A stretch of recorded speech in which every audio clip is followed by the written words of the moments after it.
Hello friends, నేను మీ Bombay వార్తక్కను. Working ఉమెన్స్కి కానీ విదేశాలకు వెళ్ళే పిల్లలకు కానీ రెడీమేడ్ చట్నీ ఇలా తయారు చేసి పెట్టుకోండి. మనకి ఎప్పుడు కావాల్సితే వాడుకోవచ్చు. గ్యాస్ ఆన్ చేసుకొని ఒక కడాయి పెట్టుకొని ఇప్పుడు ఇందులో 1 కప్పు పల్లీలు వేసుకొని వీటిని బాగా వేయించుకోండి. సన్నటి మంట మీదనే వేయించుకోండి. లోపల వరకు వేగాలి అంటే మంట సిమ్ములో పెట్టుకొని బాగా వేయించుకోండి. పల్లీలను 70% మాత్రమే వేయించుకోండి. ఇలా వేయించుకున్న వీటిని ఒక ప్లేట్లోకి తీసుకోండి.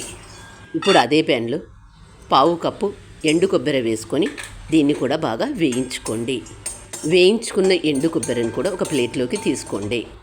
అదే బాండీలో 1/2 టేబుల్ స్పూన్ ఆయిల్ వేసుకొని ఎండుమిర్చి 5-6 వేసుకోండి, లేదా మీరు తినే కారాన్ని బట్టి వేసుకోండి. ఎండుమిర్చి వేయించేటప్పుడు ఎప్పుడే కానీ కొద్దిగా ఆయిల్ వేసి వేయించుకోవాలి. ముందుగా వేయించుకున్న పల్లీలను అదే బాండీలో వేసుకొని పప్పులు 1 కప్పు వేసుకోండి. జీలకర్ర 1 టేబుల్ స్పూన్, వేయించుకున్న ఎండు కొబ్బరి వీటన్నింటిని వేసుకొని 1 నిమిషం పాటు వేయించుకోండి. వేయించిన ఎండుమిర్చిని కూడా వేసుకొని గ్యాస్ ఆఫ్ చేసుకోండి. పూర్తిగా చల్లారిన తర్వాత మాత్రమే వీటన్నింటినీ ఒక మిక్సీ జార్లోకి తీసుకొని మెత్తగా మిక్సీ చేసుకోండి. మిక్సీ చేసుకునేటప్పుడు ఉప్పు వేసుకొని మిక్సీ చేసుకోండి. మీ రుచికి తగినంత ఉప్పు వేసుకొని మెత్తగా మిక్సీ చేసుకోండి. ఇలా మిక్సీ చేసుకున్న దాన్ని ఒక బౌల్లోకి తీసుకోండి.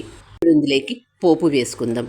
ఒక బాండీ పెట్టుకొని అందులో నూనె కొద్దిగా వేసుకొని నూనె వేడైన తర్వాత తాలింపు గింజలు వేసుకొని తాలింపు గింజలు చిటపట్లాడిన తర్వాత ఎండుమిర్చి వేసుకొని ఎండుమిర్చి వేగిన తర్వాత ఇప్పుడు ఇందులో కరివేపాకు వేసుకోండి.